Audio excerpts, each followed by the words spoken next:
بسم اللہ الرحمن الرحیم۔ ناظرین، جو پہلا گناہ اس کائنات کے وجود میں آنے کے بعد جو پہلا گناہ کیا گیا وہ کون سا؟ حسد۔ لا یخلو جسد من حسد۔ کسی نے کہا کہ کوئی جسم بھی حسد سے پاک نہیں ہے۔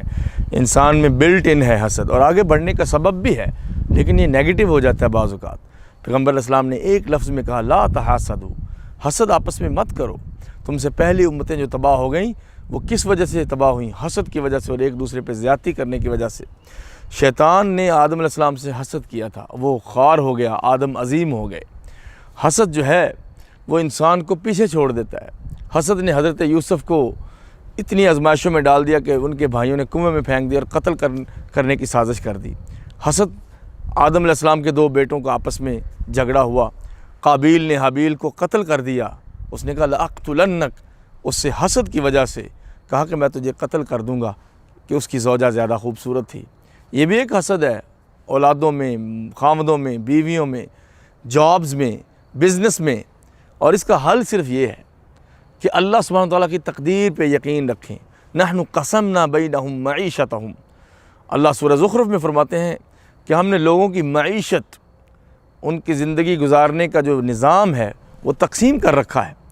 اور یبسط الرزق لمن یشاء ویقدر، جس کے لیے اللہ چاہتا ہے رزق پھیلا دیتا ہے اور تنگ بھی کر دیتا ہے۔ اللہ کی مشیت پہ یقین، اللہ کے ارادے پہ یقین، اور جو ہمارا مقدر ہے، جو ماں کے پیٹ میں تھے ہم لکھا جا چکا ہے، اس پہ یقین۔ اور حسد ہے کیا؟ تمنی زوال الخیر ما للغیر، تمنی زوال الخیر ما للغیر، جو خیر دوسرے کے پاس ہے اس کے زائل ہونے کی تمنا۔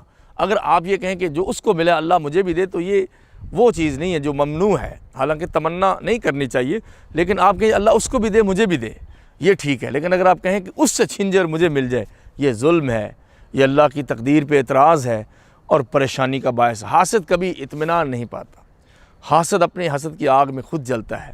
اللہ کے نبی صلی اللہ علیہ وسلم کی زندگی سے سیکھیں، کبھی کسی سے حسد نہیں کیا، عطا کیا ہے، مانگا نہیں ہے۔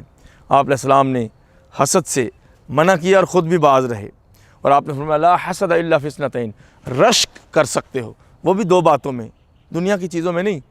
رجل آتاہ اللہ القرآن فہو یتلوہ آناء اللیل وآناء النہار، جس کو اللہ نے قرآن دیا ہے صبح و شام اس کی تلاوت کرتا ہے، اس کی تعلیم دیتا ہے۔ ورجل آتاہ اللہ المال، اور کسی کو مال دیا ہے، سلطہ علی ہلکتہ، اس کو خرچ کرنے پہ اللہ نے اس کے اوپر اپوائنٹ کر دیا، مسلط کر دیا ہے، اور دن رات وہ اپنے ہاتھوں سے خرچ کرتا ہے، اس پہ رشک کر سکتے ہیں۔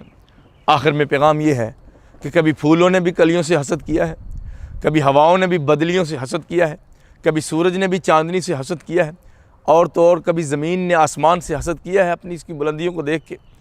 جو شاخ زمین پہ ہے وہ بلند و بالا درختوں پہ حسد نہیں کرتی۔ حسد سے پاک قانون فطرت ہے۔ ممتا اولاد سے حسد نہیں کرتی۔ جو حسد سے بچ گیا وہ عظیم ہو گیا۔ اللہ عمل کی توفیق دے۔